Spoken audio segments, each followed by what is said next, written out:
Continuamos, queridos amigos oyentes de Radio Libre 790 AM. Yo soy Lourdes Jubieta.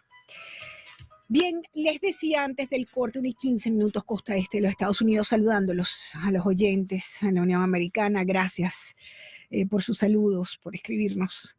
Nos escuchan muchos a través de la aplicación en otros estados. Les agradecemos mucho estar allí. Bien, el gobierno cubano, el régimen, la dictadura criminal de Cuba, anunció un alza de más del 500% del precio del combustible.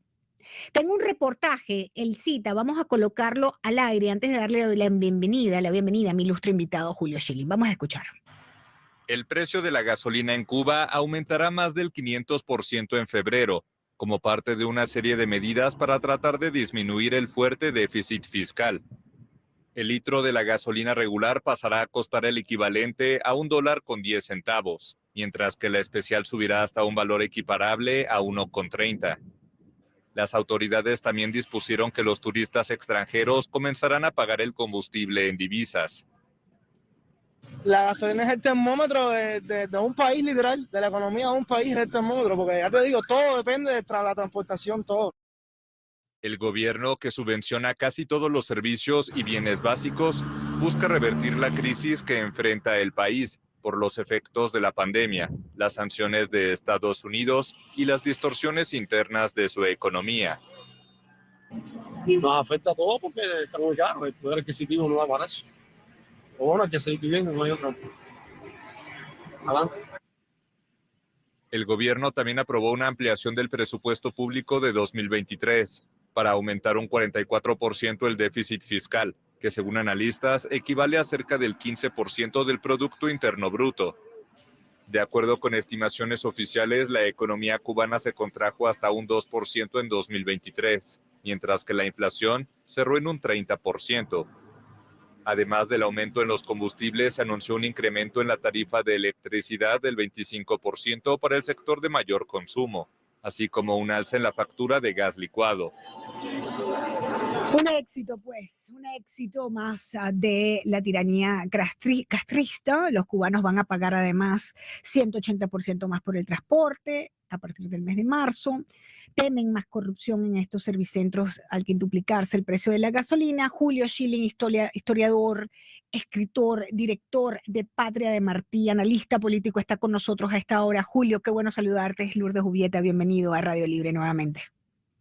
Saludos, Lourdes, un placer estar contigo y muchas felicidades para ti y tu gran audiencia por el 2024. Igualmente para ti, muchísimos éxitos, muchísima salud, todas bendiciones. Julio, 65 años se cumplieron de régimen castrocomunista, asesino, violador de todos los derechos humanos. Las noticias que nos llegan, primera semana del mes de enero, 500% de aumento de la gasolina, 180% más en el pago del transporte interprovincial en Cuba. Es decir, por supuesto, sus medidas habituales como interrogatorias y detenciones de activistas, como fue el caso de Oscar Bisset hace unos par de días. Tu balance, Julio. Bueno, este es el regalo de la edad de jubilación, ¿verdad?, para los cubanos que la dictadura comunista en La Habana pues le da.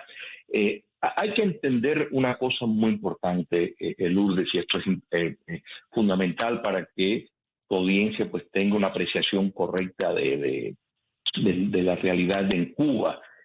La crisis, que sin duda hay una crisis, es una crisis que ha existido desde que llegaron al poder, se ha puesto mucho más aguda, pero es causado por el hombre políticamente. En otras palabras, tiene los lazos directos de culpabilidad con el poder político que controla el Estado cubano. O sea, esa es la realidad, por la sencilla razón de que en Cuba hay una economía que sirve los intereses de el mantenerse en el poder. Esa es la prioridad, eso es la razón de ser.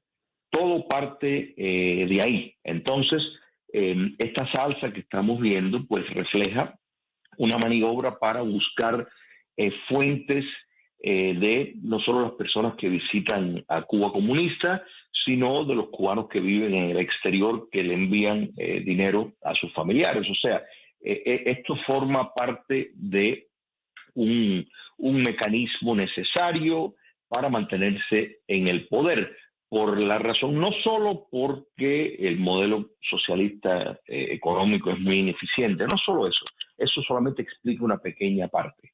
Tampoco podemos decir que todo es el dinero que los allegados a la familia Castro y la alta élite del poder pues están saqueando a Cuba, que sin duda viven, ellos no van a pagar ni sentir ninguno de estos efectos, tienen propiedades a través del mundo, dinero a través de todos los bancos más importantes de Europa y de los Estados Unidos, viven un nivel de vida que compite con la de muchos capitalistas multimillonarios, de modo de que ellos no van a sentir eso. Pero el gran problema es que la permanencia en el poder, Lourdes, tiene un enorme costo, o sea, reprimir cuesta dinero, espiar cuesta dinero. Entonces, alguien tiene que pagar por eso. Bueno, pues por supuesto, eso es la prioridad del Estado dictatorial cubano, en enfocar sus urgencias de búsqueda de fondos, de moneda dura, para poder mantener ese factor, o sea, para poder tener esa entrada de dinero.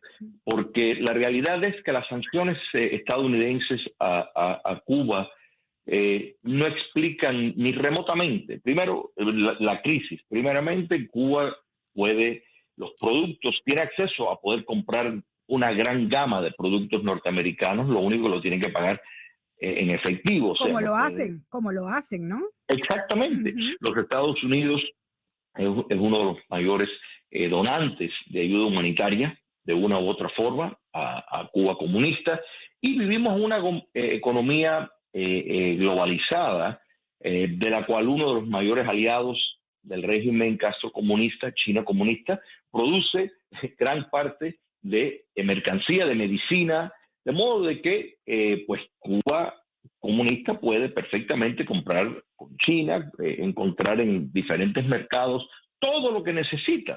Entonces, las sanciones estadounidenses no tienen razón de ser. Cuba tiene relaciones con países, no tiene razón de ser como chivo expiatorio para explicar el desastre del comunismo cubano. Y hay que entender cuando decimos, bueno, 65 años, que sin duda es una eternidad de mantenerse en el poder. Pero Lourdes, eso es atribuido a tres cosas fundamentales. Exactamente. O sea, primero la cuestión de los factores internacionales. Los amigotes. Correcto. Los amigotes que lo han apoyado. Correcto, desdibujar la realidad. Llegaron al poder con esa capacidad de engañando al gobierno de Dwight Eisenhower en cuanto a las relaciones de los hermanos Castro con la Unión Soviética. El gobierno de Dwight Eisenhower le puso un embargo de armas y consecuentemente armas que ahí habían pagado el régimen de Batista, el régimen autoritario de Batista. Entonces, ellos entienden eso bien y han invertido enormes cantidades de dinero. Cuando hablamos de la preservación de mantenerse en el poder, gran parte de la inversión es en relaciones públicas en el occidente, espionaje, ¿no es verdad? Para desdibujar, recientemente arrestaron al espía colombiano-americano que por décadas sirvió los intereses de La Habana. El tener una presencia de injerencia en los asuntos de países a través del hemisferio, a través del mundo, eso también lo hacían para tener un lugar en la mesa, para intimar, como tú bien dices, con esos amigotes. Y también el modelo socialista cubano se ha adaptado a las realidades, o sea, en el sentido, por un lado, cuando le convenía jugar las reglas duras del socialismo real por los subsidios que recibía de la Unión Soviética, pues lo hacía. Cuando tuvieron que modificar el modelo económico a partir de la década de los 90, incluso tener una economía dolarizada para atraer inversionistas extranjeros, una versión castrista de la nueva política económica de Lenin, lo hicieron cuando tuvieron que promover el neoesclavismo por medio de, por ejemplo, colonias como Venezuela para vivir a causa de el petróleo de sus colonias. En efecto, lo han hecho. Del narcotráfico desde la década de los 70, ellos descubrieron que eso es una fuente de ingreso importante y de hecho están en eso y han confeccionado a partir de lo que se conoce como el raúlismo una economía que depende de la nación cubana que vive fuera del exterior. Su alianza con instituciones de las Naciones Unidas le ha permitido vender la mano de obra cubana en un nuevo neoesclavismo, que es otra fuente de ingreso por medio del sector de médicos, de construcción, deportistas. O sea, han hecho todo una industria, han flexibilizado el dogma de una economía socialista para mantenerse en el poder. En otras palabras, hacen lo que tienen que hacer para preservarse y están en un camino lento hacia tener el modelo cleptocrático de Putin. Un putinismo tropical es lo que están en poco a poco, paso a paso, tratando de hacer. No quiere decir que lo van a lograr, hay que estar claro, porque el enorme peso e influencia que tiene la nación cubana fuera del territorio, que vive en libertad, pues ejerce mucha presión y tiene mucha influencia con países democráticos. Lamentablemente, no hemos tenido los mejores amigos. Esto es otra cosa que hay que tener en cuenta. Pero Lourdes siempre es muy importante porque la realidad cubana, fuera de personas que realmente buscan acercarse y profundizar ese conocimiento, ha aceptado ciertas narrativas que es falsa, como de decir, bueno, esto lo tienen que resolver los cubanos entre ellos mismos, esto no es una cuestión de internacional, pero eso ignora la realidad. O sea, los Estados Unidos sin Francia no hubieran alcanzado la independencia. Francia, de nuevo, le pagó el 90% de las armas, le regaló 90% de las armas. La fecha 1810 en Sudamérica es importante porque es la fecha que gran parte de las naciones adquirieron la libertad, la independencia. Bueno, esto es debido a todo lo que estaba ocurriendo en Europa, factores internacionales. Por eso es que Cuba comunista, desde el primer momento, depositó grandes recursos en convertirse en un aventurero internacional y en desarrollar la cuarta potencia de espionaje en el mundo. Lamentablemente eso explica su duración, pero ellos siguen en lucha para mantenerse en el poder y eso pues es algo que hay que entenderlo. Y estas maniobras que estamos viendo de pedir más recursos a los cubanos que viven fuera y los turistas que van, es para subvencionar eso. El 11 de julio esa rebelión... Sí. Permíteme, Julio, que tengo nada más que identificar la emisora y regreso contigo, porque quiero que hablemos de López Obrador, ¿no? Porque a través de la historia, el régimen cubano ha tenido benefactores, ¿no? Llámese la Unión Soviética, después llegó, desgraciadamente, Hugo Chávez. Pero López Obrador está jugando un papel verdaderamente sustantivo en esto y además quería que conversáramos un poquito de la penetración cubana, si es que existe en Ecuador con esta situación que estamos viviendo ahora con el crimen organizado. Permíteme hacer una breve pausa. Ya regresamos el doctor Julio Schilling con nosotros en Radio Libre. En este país con Lourdes Zubieta por la nueva Radio Libre 790. Muy bien, continuamos. Radio Libre 790M saludando a la audiencia en todo el sur de la Florida. Yo soy Lourdes Zubieta. Recuerden bajar la aplicación y seguirnos en las redes sociales. Estamos en Instagram, en Twitter. Estoy feliz de estar conversando con Julio Schilling. Siempre tanto aprendizaje cuando uno conversa con el doctor Julio Schilling, historiador, escritor, infinidad de libros publicados, además el director de Patria de Martí. Los invito a que revisen la página de Patria de Martí. Siempre están organizando eventos importantísimos que nos ayudan pues a comprender sobre todo este proceso del tema cubano. que se ha alargado demasiado, Julio, ¿no? Algo que no ha debido ni existir, se ha prolongado por 65 años, pero ha tenido importantes benefactores y el mismo sistema de chuleo cubacastrista también, ¿no? Los ha ayudado. Pero esta figura de López Obrador, imagínate, le comentaba yo a los oyentes esta semana, Julio, el condicionamiento de López Obrador a Estados Unidos con el tema migratorio, condicionarlo a levantamiento de sanciones a Cuba y a Venezuela, y además entregar $20,000 millones para ellos. ¿Tú qué dices de esto? López Obrador, hay que recordar, es un producto de el castrocomunismo. O sea, tiene un parecido a Gustavo Petro, por ejemplo, en el sentido de que fueron formados, son productos de la inteligencia castrista. No es casualidad que los brincos que dio López Obrador a través de su vida del PRI y después al PRD, para después del 2012 terminar en el Partido Morena. El Partido Morena es una creación del castrismo, o sea, porque el PRI evolucionó y eso quiere decir que la dictadura cubana perdió influencia dentro de ese aparato.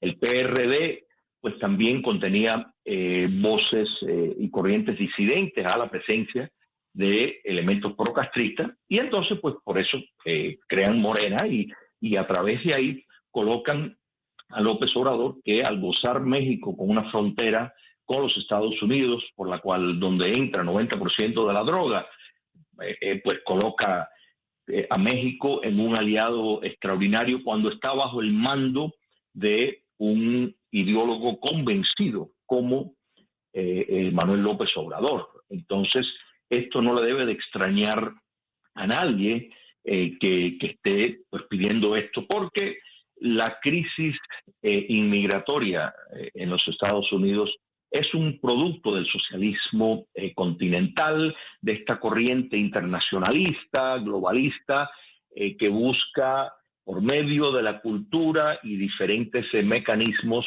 destruir a la civilización occidental y por supuesto los Estados Unidos, que es su actor más potente, es el bastión más poderoso de la civilización occidental en este momento. Entonces, pues nada de esto es planeado, nada de esto es casualidad. Si recordamos la rebelión popular cubana del 11 de julio, donde cientos de miles de cubanos de manera espontánea salieron a la calle a protestar a través de más de 72 localidades en Cuba, pidiendo libertad y pidiendo que se concluya el comunismo, abajo el comunismo. O sea, no estaban pidiendo mejoras económicas. Más viajes a Cuba, ni comida, ni nada de eso. Estaban pidiendo libertad. El pueblo en la calle, tal cual. Correcto. Entonces las medidas fueron principalmente dos. Una, represión brutal. Más de 1,000 personas todavía permanecen, muchos de ellos jóvenes, presos. Y la otra fue buscar la salida, la válvula de la inmigración, que eso siempre ha sido una herramienta que han utilizado. Y entre la otra neocolonia en Nicaragua, ¿verdad? Sí. La dictadura de Daniel Ortega, donde facilitan y sirve para también buscar fondos, salen por ahí y el gobierno de López Obrador pues facilita esa transición, o sea, que también se ha convertido un gran negocio, la verdad, o sea, que México está implicado por medio de los carteles directamente en el narcotráfico, de la cual la dictadura cubana es un actor relevante por las relaciones que tiene. El hecho de que escoja utilizar a elementos colombianos y venezolanos para que sean el rostro activo y los carteles de México los que transportan eso, no quiere decir que esto no cuenta con la ayuda logística del Estado dictatorial cubano para el narcotráfico en el continente. Entonces, en esto López Obrador es un marxista convencido. Sí. No lo oculta. El hecho de que no tiene el modelo de Cuba en México es porque no ha podido, pero ojo, él ha tratado, porque en México el llegar al poder por la vía del modelo dictatorial del Foro de Sao Paulo, o sea, por vía de elecciones y después intentar desmantelar el sistema, no funciona a toda cabalidad en todos los países donde ha experimentado. Lamentablemente, Venezuela, Nicaragua y Bolivia sí funcionó, pero no ha funcionado en todos los lugares. En Argentina no funcionó de todo, en Ecuador no ha funcionado, y por eso vemos todo esto que está ocurriendo, que busca desestabilizar al gobierno democrático en Ecuador, cuenta con el apoyo logístico y de inteligencia de la dictadura cubana. De eso no hay duda. Cuando hablamos de la inversión en inteligencia, las personas tienen que entender que no estamos hablando que hay un hombre con una capa y una lupa que está escuchando. No. Es la presencia que tienen con figuras dentro de las instituciones de estos países que por diferentes vías intiman con ellos y les, tanto por apego ideológico, por dinero, por muchas razones, promueven el interés del socialismo continental que es dirigido desde La Habana. Entonces, esto que estamos viendo, y te vas a dar cuenta que hay muchos parecidos si vemos lo que ocurrió en Chile con Boric, y de nuevo, no quiere decir que cuando llegan al poder pueden lograr. En Ecuador específicamente, la única razón por la cual Rafael Correa no logró establecer un modelo como en Nicaragua, en Venezuela, es porque las Fuerzas Armadas directamente le dijeron: tu límite está aquí, si te pasas te sacamos del poder bajo el ejercicio del derecho de rebelión. Se lo dijeron directamente. O sea, entonces pues eso fue la razón por la cual y Brasil lo mismo. O sea, Bolsonaro, de nuevo, parte de la élite de la inteligencia militar, entendía bien la dictadura castrista, y por eso las Fuerzas Armadas en Brasil no han podido ser penetradas, cosa que no ha pasado en Nicaragua, en Venezuela y en Bolivia. Sí. Bolivia vimos la liberación del país, pero se procedió erradamente pensando que el dictador Evo Morales y el partido del Movimiento al Socialismo son elementos democráticos, cuando no lo son, y se trató de una manera errada, y pues vuelve al poder otra colonia de Cuba comunista en Bolivia, el narcoestado, y está injustamente como una presa política la presidenta Añez. O sea, es así como operan y están intentando en este momento en Ecuador de desestabilizar el país. En Perú trataron exactamente lo mismo con Pedro Castillo. O sea, todas estas personas reciben asistencia de inteligencia, de logística de Cuba. Entonces, la desgracia del comunismo cubano tiene implicaciones para todo el continente y muchos otros países fuera del continente americano. Correcto. Pero incluso en los Estados Unidos. Eso te iba a decir, en Estados Unidos la influencia. Cuéntanos sobre eso. Por supuesto, todos los movimientos revolucionarios que buscan desestabilizar a los Estados Unidos desde la década de los 60, desde que llegaron al poder, las Panteras Negras, el Weather Underground, posteriormente todo eso surge después de Vietnam, ¿verdad, Julio? Esto se inicia desde Vietnam, dirías tú.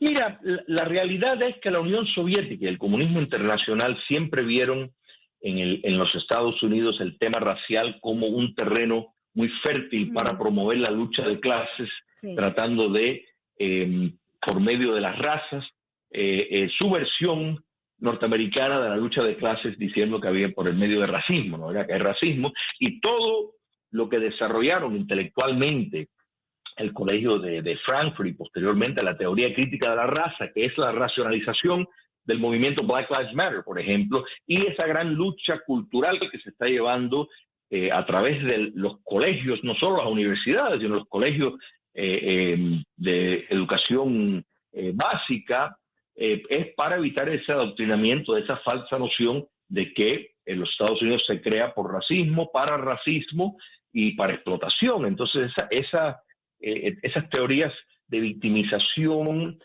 pues están ligadas directamente al marxismo, y el castrismo pues ha sido un facilitador por medio de, por ejemplo, las brigadas Venceremos, que han sido mecanismos para entrenar a muchas de esas personas que hoy están en la política, la que era alcaldesa en California, por ejemplo, la señora Bass, todas estas personas que después que fue promovida para un puesto y ese vínculo con la dictadura que no podía negar, la dictadura castrista pues la echó abajo y le aguó su posibilidad de llegar a un puesto más alto por un nombramiento del actual gobierno norteamericano. Entonces, ese trabajo lo hacen con el fin de desestabilizar a los Estados Unidos, a los grupos de Antifa, los grupos que están disfrazados, muchos de ellos de amistad con los pueblos, el Consejo Mundial de las Iglesias. ¿Tú no piensas que ante el fracaso del modelo económico marxista se van por estas agendas para tratar de lograr lo mismo? Porque es evidente, desde el punto de vista económico es un fracaso, pero de repente ante la evidencia de eso, pues recurrir a estas agendas como tú estás mencionando. El problema, Lourdes, es que, mira, los comunistas convencidos rara vez dicen, bueno, la verdad que metimos la pata, esto sí es un desastre, yo me voy de esto. Aunque se esté muriendo de hambre. Aunque se esté muriendo de hambre. Sí han habido casos, o sea, personas que dieron el paso. Milo Vangilas, por ejemplo, que fue un marxista yugoslavo y escribió contra el comunismo, la nueva clase, cuando vio ese fracaso. O sea, que sí han habido, pero la realidad es que hay una gran mayoría que te dicen, bueno, el problema es que no ha funcionado. Exacto. El problema es que no ha funcionado, no aplicaron bien las medidas. Exacto. Y también tenemos que entender de que el socialismo va evolucionando. Primero, Marx, y esto hay que entenderlo, dijo que lo más importante era la práctica revolucionaria para llegar al poder.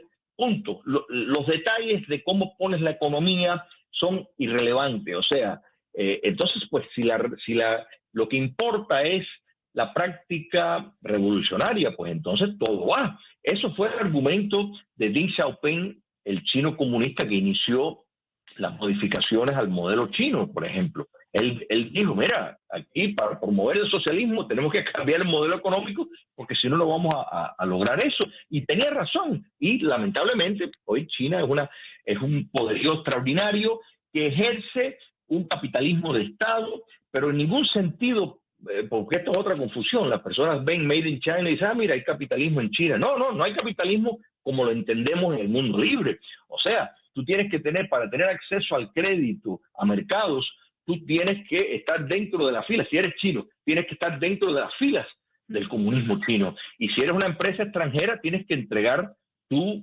soberanía y estar dispuesto a que te espíen a tus planos. Sí. Total. Os quiero decir que China sigue teniendo sus planes doctrinales, donde el marxismo-leninismo es parte de un currículo necesario para gran parte de las carreras.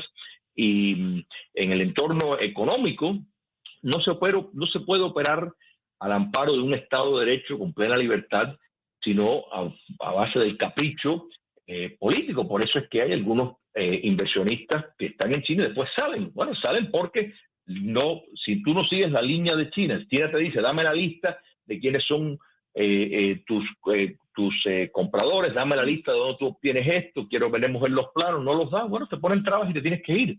Entonces, el socialismo se ha evolucionado. Lourdes, mira, si recordamos lo que fue el socialismo fabiano, o sea, y leemos algunos de los libros del fin del siglo pasado, ellos, la discrepancia que tenían con los marxistas eran en que los marxistas de la época de Marx era insistir en rigidez en cómo utilizar la economía, el manejo. Ellos decían que el sector privado podía ser perfectamente cooptado para servir los intereses de ellos. Algo más parecido al fascismo que vimos en Alemania e Italia. Y eso es lo que estamos viendo. Estamos viendo empresas dirigidas por marxistas que viven el capitalismo, pero intelectualmente están promoviendo un socialismo fabiano que buscan en instituciones internacionales como las Naciones Unidas un mecanismo, herramientas para centralizar el poder político y hacer más fácil el control sobre los seres humanos, porque el control es necesario en todo proyecto del socialismo. O sea, el hecho de que toleren propiedad privada no quiere decir que abrazan el poder que da el capitalismo genuino al ciudadano promedio. Eso no es lo que ellos quieren. Para ellos el modelo es China. Todas estas corrientes globalistas vemos que el modelo es el modelo chino. ¿Por qué? Porque, bueno, tiene control, no hay oportunidad de disentir. Entonces, pues, eso es lo que buscan. Así que, y Cuba comunista de eso está zumbado en ese tren. ¿Cuánto queda, Julio? ¿Cuánto queda, Julio? Me quedan 2 minutos de tiempo, pero digo, ¿cuánto queda de esta desgracia? Queda hasta que tengamos un gobierno, gobiernos en el mundo libre que estén dispuestos a enfrentar, en el caso cubano, la dictadura castrista. O sea, esto se puede revertir, lo que hace falta voluntad y otras cosas más para ponerlo en práctica. Quiera Dios que pronto veamos líderes. El comunismo soviético no cayó, se entumbó, y eso es lo que hace falta en el caso cubano. Julio, un abrazo inmenso para ti. Te agradezco mucho haberme acompañado estos minutos. Gracias por tu tiempo y por compartir todo ese conocimiento con nosotros y con la audiencia. Un placer. Un abrazo. Un fuerte abrazo. Gracias, Julio Schilling, con nosotros, historiador, escritor, amigos oyentes, 1:48 minutos.